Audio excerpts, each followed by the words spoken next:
Hello people, welcome to my channel, welcome to another video. This is an opposition review in which I'm doing with a friend of mine who is of course an Arsenal fan. Introduce yourself. I'm okay, going on an Arsenal fan. So what we're going to do in terms of this opposition review is that we're going to go through the lineups in which both sides fielded at the start of today's match. We're then going to go through our thoughts on the match itself, and lastly we're going to go through our thoughts on our upcoming Premier League fixtures. So starting off with your lineup, I'm going to read them out just to keep things going as quickly as possible. Yeah. Because we're both pretty busy at the moment. And So kicking things off with the Arsenal lineup, they actually went with a 4-2-3-1.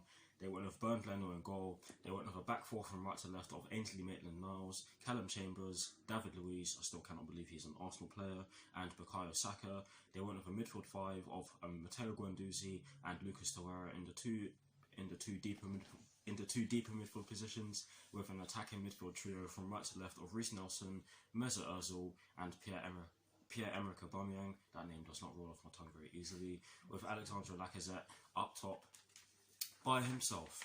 And now for the Chelsea team, it was a 3-4-3. We went with Kepa in goal. We went with a back three of Antonio Rudiger, Kurt Zouma, and Fikayo Tomori. We went with a midfield four, including the wing-backs from right to left of Cesar Azpilicueta, N'Golo Kante, Mateo Kovacic, and Emerson Palmieri. And we went with a front three from right to left of Mason Mount, Tammy Abraham, and Willian. So those were the lineups in which both Mikel Arteta and Frank Lampard fielded for their respective clubs at the start of today's match. By the way, this video is not going to be edited, so we're just going to go straight into our thoughts on the match. And since Arsenal played us at home, I'll let Michaela go first. Alright, yeah. In the first half, I think we played really well. We were pressing, and it was a dissolved lead. And then we were pressing, and then in this second half, we can't just let you guys come onto us, and then we made one mistake, and you punished us. And then the second half, then it came to the next goal. We were on the attack, you keep pass it out, and then you score on the counter attack, and then you scored. So it was kind of indifferent, but it was dissolving for you, man, and well done. Yeah. Thanks. To be honest, the first half from us was absolutely shocking. I did not expect us to come out and play the way we did for the majority of the first half. The goal we conceded was unforgivable, to say the least. Absolutely shocking defending, and there are two players to blame for this. One of them is not Kepa. Mateo Kovacic kept Aubameyang onside, and that's one of the two mistakes in which we made. The second mistake was just stupid, which was made by Emerson Palmieri. He just didn't follow Aubameyang, and he just ended up heading the ball into the back of the net, and the ball was really close to Kepa, so he had a short amount of time, if not no time, to react at all. So that's why I firmly believe that you cannot blame Kepa for that. But I think in the last 10 minutes of the first half, we actually came at them a lot more. I believe we changed our formation to a 4-3-3 when Jorginho came off at Emerson, and for me, after he made that stupid mistake for the Arsenal goal, I think you can say that substitution was deserved. We don't normally see substitutions in the first half unless they're injuries, but that tactical substitution, I think, changed the game, because in the second half we were a completely different team. Yes, Arsenal still posed a threat on the counter attack, but we caught them cold, and we caught them at the correct time towards the end of the match, where there was little time to respond. The first goal, brilliant cross in from the left wing position. I can't even remember who took it. Who took the free kick? Was it Mason Mount? Yeah. You were actually at the game, so you probably had a better view. Yeah. But yes, brilliant cross in from the left hand side, and how the Arsenal players did not stop the cross from reaching Jorginho, I will never know. But I'm glad they didn't stop it from doing so, because of course it resulted in Jorginho putting the ball into the back of the net from close range with no goalkeeper to worry about. But yes, brilliant goal, brilliant crossing, and I think with the way we were attacking Arsenal in the second half, you cannot say that we didn't deserve it. The second goal, absolutely sensational counter attack.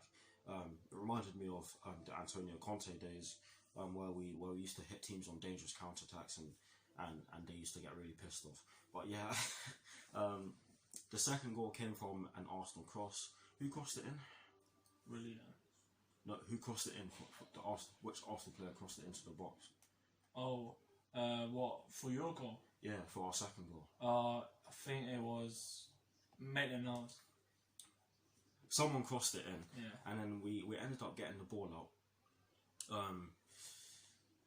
The ball fell to I can't even remember who gave the ball to Abraham. Willian, I think. God, I was right close to the pitch, so I'm gonna have to trust your judgment. Yeah. Someone gave Abraham the ball. He then gave it off to Willian. Willian dragged David Luiz out wide, which therefore created the space in the middle, and he fired in a beautiful cross, which Tammy Abraham got on the end of. He held up the ball for a few seconds, and what did he do? He swiveled round and fired the ball through Bernd Leno's legs into the back of the net. And like I said, with the way we attacked Arsenal in the second half, you cannot say that we didn't deserve it. And I think throughout the majority of the second half, we were by far the better side in an attacking sense. Defensively, we were solid, I'd say, for large parts of that second half. And like I said earlier on, Arsenal did pose a massive threat on the counter-attack, but they didn't really make anything of it. In terms of I can't even remember the stats. I was actually about to mention the stats. We actually had 4 shots on target, and Arsenal only had 2 shots on target. So there weren't really that many clear-cut chances, to be honest, because there really weren't. But I really do think we deserve to win today, and it was only fitting that we kept our record in London derbies in the Premier League, and we've actually just strengthened it. I believe we've now got 130. It's either 130 or 129, one of the two, but we definitely hold the record now, and hopefully that stays ours. Hopefully that record is in our possession for a long period of time. But anyways, the subs in which we brought on Jorginho, Tarek Lamptey, and Callum Hudson-Odoi, I thought they were all fantastic. Tarek Lamptey, I believe that's his first ever Premier League appearance, and he did get past some of the Arsenal players. He could have gotten an assist if Tammy Abraham put the ball into the back of the net from his pass. But yes, he was fantastic. Not a lot was getting past him. He looked composed. He looked really mature. Hopefully he can get some more game time. Hopefully he can get some more game time in the FA Cup. He probably would, because of course we're going to need to rest some of our players because of the way we played in that first half. We looked shattered. We looked very sloppy in possession, and believe me, whilst I was watching the game in the room, literally just adjacent to this one, in the room very close to this one, I was losing my head. I was fuming because that first half was atrocious, but I don't care. In the second half, we were fantastic and got the win, and that's actually our first win at the Emirates since January 2016, and for that reason it was a due win. Do you have anything else to say on the game? No. So now getting straight into our thoughts. Give me a few seconds. Now to conclude this preview, we're going to give you guys our thoughts on our upcoming fixtures in the Premier League. We've actually got Brighton and Hove Albion on New Year's Day away from home. Who do you lot have? Man United at home. Oh God, I'll let you go first, so you can get anything you have to say out of the way. Yeah. So yeah, we got Man United. It's not going to be easy. Another big game like today, and I just don't know what's going to happen. I just want my team to give 100% and do the job. Please, Arsenal, we need to win. I don't want to go in January in top place near the relegation zone. Please, Arsenal, come on, Arsenal, get your first win as Arsenal manager, please. Yeah, that's it. Like I said earlier, we've got Brighton and Hove Albion away from home. We've got a decent record there. The last 2 times we've played there, we've gotten wins. One of them was a 4-0 win under Antonio Conte. The last one at the Amex was a 2-1 win for us, where Pedro and Eden Hazard got the goals for us and Solly March got the goal for them. I can't even believe that I remember that. But anyways, it's going to be a hard game because Brighton did just dispatch Bournemouth, and they did deserve to win that game. I actually watched most of that game, and considering the fact that we actually lost at home to Bournemouth, that's actually a worrying sign, because Brighton, from what I've heard from pundits, they're better at home than they are away from home. But yes, we do have to be careful because Brighton do have some good players. I believe Neil Maupay is their top scorer this season. Is he the top scorer? Yeah, he is. He's a good player. He's caused teams lots of problems. Brighton also have picked up wins against some of the so-called top 6 teams. They beat you lot, didn't they? Yep. That's not me rubbing it in. That's just me asking a question. Yeah. They beat Arsenal 2-1, was it? Yeah. And there are Tottenham fans in the room, so I'm not really going to speak about this in too much depth. But yes, they also beat Tottenham Hotspur by 3-0, and to this day I still cannot fathom how that actually happened. But yes, they are a dangerous team, and considering where they were at the end of last season, they just literally avoided relegation.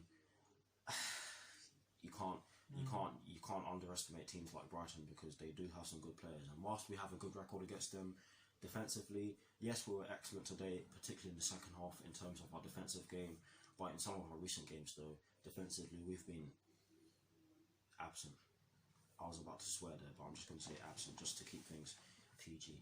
But anyways, that's all I can say on it. Hopefully we get the win. It would be very nice for us to get our first win in the new decade. And speaking of decades, it was a very fantastic way to end the decade with a win against Arsenal. And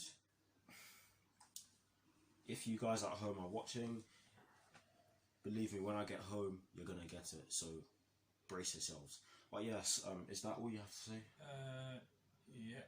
So that is it. That's all I have to say as well. So that is it for this opposition review. I hope you enjoyed it. Like, comment and subscribe to my channel if you're new, and I'll see you all very soon for some more videos. My next video will be my own personal review, which will be done later on.